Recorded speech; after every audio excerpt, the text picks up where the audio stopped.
Hi, I'm Jennifer McDanials, and I'm going to share my testimony of one of the darkest times in my life.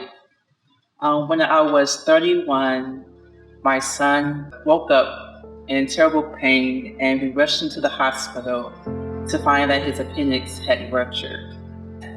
They did the surgery and found blue round cell tumors, which was cancerous. And it was the fastest growing cancer known to man. It grows every 18 hours, and it's called Burkitt's lymphoma. And he went through all the treatments, all therapies, did amazing. And about 6 months in, he relapsed the first time. It started off at the size of a golf ball, and the second time was the size of a grapefruit. And we had faith, and we stood on God's word of healing and just knowing that God was going to heal him.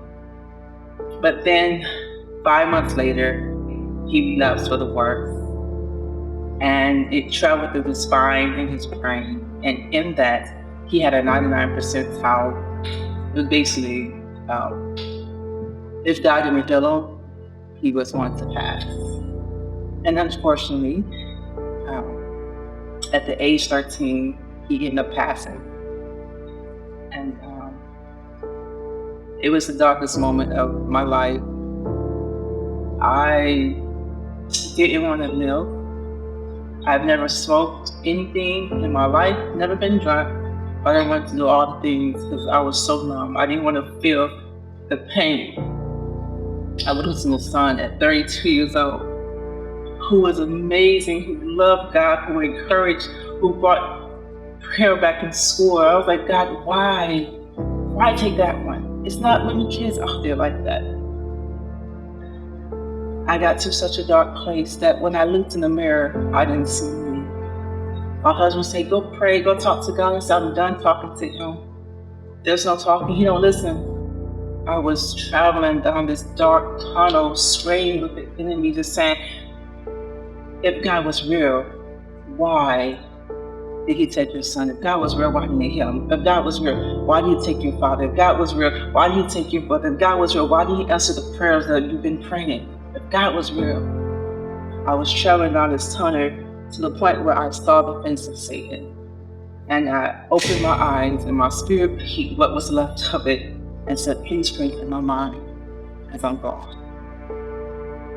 How did I survive the pains of losing a child at 32? God, he's so merciful. He loves us so much. He gave his son for us. So why not give my son, who is on the bar, coming back to him? He told me his purpose was finished. Every time I said the why, God, why him? He said he fulfilled his purpose. He said he touched more lives than some adults at the age 13. His funeral was over 800 people with only standing room outside the sanctuary. And it's the most beautiful thing ever. So I encourage you, those who are lost, those who have just stopped believing or maybe on its way to not believe or been going through something tragic that you're like, how can I make it? It's only mine on borrowed time. And as Mary gave her son for us, as he went to the cross, he died for us. Ethan said in the hospital, he said, Mom, cancer stops at me. He said, Mom, whatever God's will is for my life, it will be. But he said, cancer stops at me. And within a week later, he passed away. And he had a smile on his face as he crossed over. And he said, Mom, I'm tired. In that I lost hope, but in that I found Christ even stronger. I got so close to Christ because that's all I could depend on. That's all I needed.